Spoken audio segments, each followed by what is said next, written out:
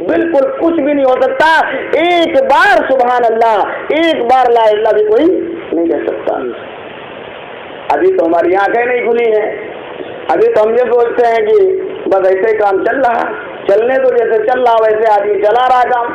لیکن میرے بھائی پھر آدمی جو ہے قرآن کے اندر اللہ نے اس کا نقشہ کھینچ دیا, قرآن کے اندر وہ چیز نازل کر دی ہے.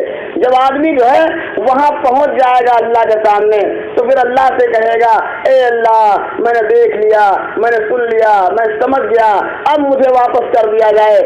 ایک پلک جھپکنے کے برابر, ایک سیکنڈ بھی اے اللہ میں تیری نافرمانی نہیں کروں گا, تو کیا اللہ اسے واپس کریں گے؟ اللہ کسی کو واپس کریں گے؟ کسی کو واپس نہیں کیا جائے گا. یہ حجت اس لیے قائم کی جا رہی ہے کہ کوئی بھی آپ سوال اٹھاؤ گے تو اس سوال کا جواب دے دیا جائے گا. اس سوال کا جواب اللہ کے نبی نے دے دیا ہے, اس سوال کا جواب اللہ نے قرآن کے اندر دے دیا ہے. ساری تمام کے تمام مسائلوں کا حل اور تمام کے تمام جو ہے اٹھنے والے مسائل ان سب کو جو ہے بیان کر دیا گیا ہے. پرچہ بالکل آؤٹ ہو چکا ہے. اب اگر پھر بھی کوئی نہ پاس ہو سکے تو یہ پھر اس کی کمی ہے, اس کی کمی ہے کہ جو سب کچھ معلوم ہو گیا تھا.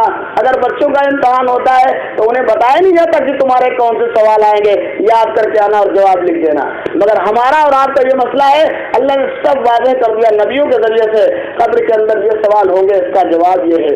اور جو ہے آپ جب محشر میں پہنچیں گے تو اتنے سوال کیے جائیں گے اور جو یہ کر کے آؤ گے تو تم جواب دے سکو گے. مطلب ساری کی ساری چیزیں اللہ نے پہلے ہی حل کر دی اور سب بتا دیا ہے اور سب روز سنایا اور بتایا تھا. اس کے باوجود بھی ہماری آنکھیں بند ہیں. اسی لیے قرآن کے اندر کہا گیا ہے کہ کل قیامت کے دن نہ جانے کتنے لوگوں کو اللہ تبارک و تعالیٰ اندھا اٹھائیں گے. وہ کہیں گے اللہ دنیا میں تو ہمیں دکھائی دیتا تھا, ہم اندھے نہیں تھے, مگر یہاں پر ہمیں اندھا کیوں اٹھایا گیا؟ فرمایا کہ دنیا کے اندر ہمارے حکم سے تم نے آنکھیں بند کر لی تھی, اس لیے آج تمہاری آنکھیں بند کر دی گئی, اس لیے آج تمہیں اندھا اٹھایا جا رہا ہے. دنیا کے اندر بتانے والوں نے تمام باتیں بتائیں, سب کچھ سمجھایا بتایا, مگر تم نے روگردانی کی, ذرا سا بھی احساس پیدا نہیں ہوا, تو آج تمہارے ساتھ وہی مسئلہ ہے. اس لیے ہم کو اور آپ کو دنیا کے اندر غور فکر کرنا ہے. اعمال بنانے کی محنت دنیا کے اندر کرنی, ایمان بنانے کی محنت اسی دنیا کے اندر رہتے ہی کرنا ہے, تبھی تو کامیاب ہوگا انسان. آدمی تو یہی سوچتا ہے کہ بس جتنی زندگی ہے جس طرح آدمی گزار لے زندگی, لیکن جو ہے یہ ایمان کی کمزوری ہے کہ ہم ایمان نہیں بنا پائے اپنا, اس لیے یہ احساس اس کے اندر پیدا ہے. اور اگر ایمان بن جائے گا تو اللہ کا خوف پیدا ہو جائے گا, پھر اعمال اس کے اندر آئیں گے اور یہ تمام طرح کی باتیں جو دنیاوی ہمارے اندر گھسی ہوئی ہیں وہ نکل جائیں گی. پھر آدمی اعمال کرے گا, اللہ کا ڈر اس کے اندر پیدا ہوگا, تب اس کی نماز کے اندر جان پیدا ہوگی.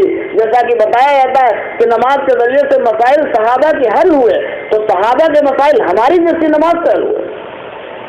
ہم کو جو نماز کی دعوت دی جاتی ہے صحابہ جیسی نماز کی دعوت دی جاتی ہے کہ دیکھیے صحابہ کرام 2 رکعت نماز پڑھ رہے ہیں, ان کا خچر زندہ ہو گیا, 2 رکعت نماز پڑھی ان کا لڑکا زندہ ہو گیا, 2 رکعت نماز پڑھی چکی چلنے لگی, ایسے چلنے لگی چکی, ایسے جو ہے لڑکا خچر زندہ ہو گیا, نیت باندھی 2 رکعت نماز پڑھ دی. بس مسجد کے اندر ہمارا جسم ہے, دل و دماغ تو کچھ پتہ نہیں کہاں. ارے ایسے سے واقعات ہیں. حضرت ابن زبیر رضی اللہ تعالی عنہ اپنے گھر کے اندر نماز پڑھ رہے ہیں, اوپر سے سانپ گرا, بچے کو لپٹ گیا, شور مچا, تمام کے تمام محلے کے لوگ جمع ہو گئے گھر کے اندر, سانپ کو مار دیا گیا, مگر وہ صاحب نماز پڑھ رہے ہیں. نماز کے بعد جو ہے جب نماز سے فارغ ہوئے فرمایا اپنی بیوی سے کچھ شور کی سی آواز آ رہی تھی, اتنا شور مچ گیا, اتنے لوگ گھر کے اندر نہ جانے کیا سے کیا شور شراب ہو گیا. فرما رہے ہیں کچھ شور کی سی آواز آ رہی تھی. ان کی بیوی نے کہا اللہ تم پر رحم کرے, بچے کی جان بھی جاتی, نہ جانے کتنا شور ہوا, کتنے لوگ آئے, ایسے ایسے حالات آئے, سب کچھ یہ کیا گیا اور آپ کو پتہ نہیں چلا. فرمایا تیرا ناش ہو اگر نماز کے اندر میرا توجہ, اگر نماز کے اندر میرا خیال بچے کی طرف چلا جاتا تو میرا تعلق اللہ سے کیسا رہتا, میرا تعلق اللہ سے کٹ جاتا. یہ ہے نماز, اس نماز سے مسئلہ حل ہوتا ہے. ایسی نماز سے جو ہے مسائل حل ہوتے ہیں. کیسا تعلق جڑ گیا کہ پھر کوئی مسئلہ نہیں ہے. حضرت علی رضی اللہ تعالی عنہ ہے, پیر میں تیر لگا ہوا ہے, اندازہ لگاؤ تیر پیر میں لگ جائے, گھس جائے تو اس کا نکالنا بغیر آپریشن کے ممکن ہے, کیسے نکلے گا وہ؟